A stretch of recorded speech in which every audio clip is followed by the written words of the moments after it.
Naranasan nyo na ba ito mga paps? Hindi pong nag-aabang ka pa lang ng pasahero mo, tapos bigla kang tinawag ng kalikasan. Tapos yung dadaanan mo pa puro hams. Mas lalo pang pinalala. Tingnan nyo kung gaano kadami hams dito sa punta. Talagang madadala ka na lang pumunta. Oh, diba? Madali na ako. Hindi na kasi ako dito nakatira sa punta eh. Dahil meron na akong Diyosawa. Meron na ako sa Diyosawa mga akla. Kaya ang gagawin ko ngayon, pupunta na lang ako sa bahay namin sa Mandaluyong.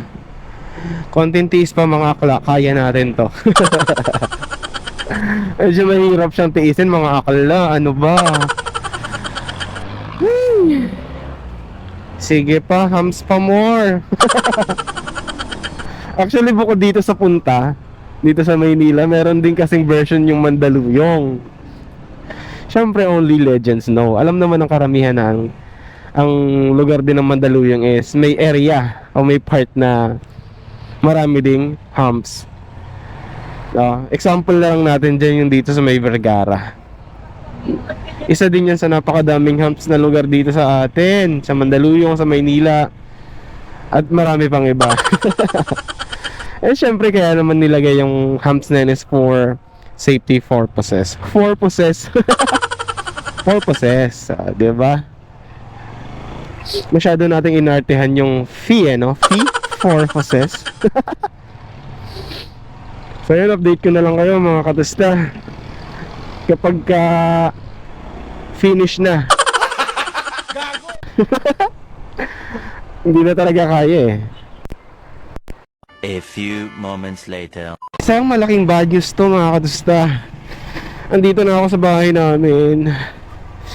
Tapos bigla ko naalala wala sa akin yung susi. Ay. Nakay commander nga pala yung susi binigay ko kanina.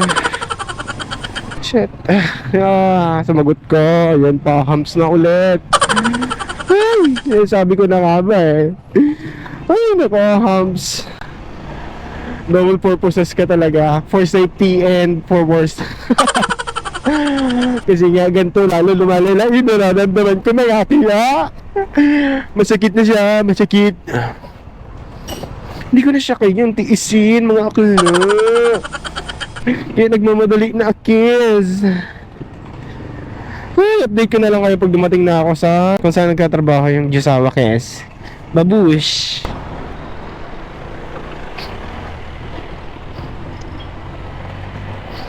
Akala, andito na akis akla. Bilisan mo na akla, nandito na akis.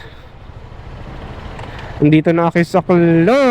Shoot ang ina mes. Nagigigil na ako.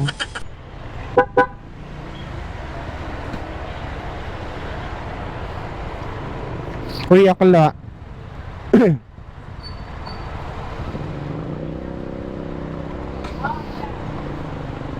Hindi mapipigilan yung tae ko. Shoot ang ina mes. Syunga-syunga.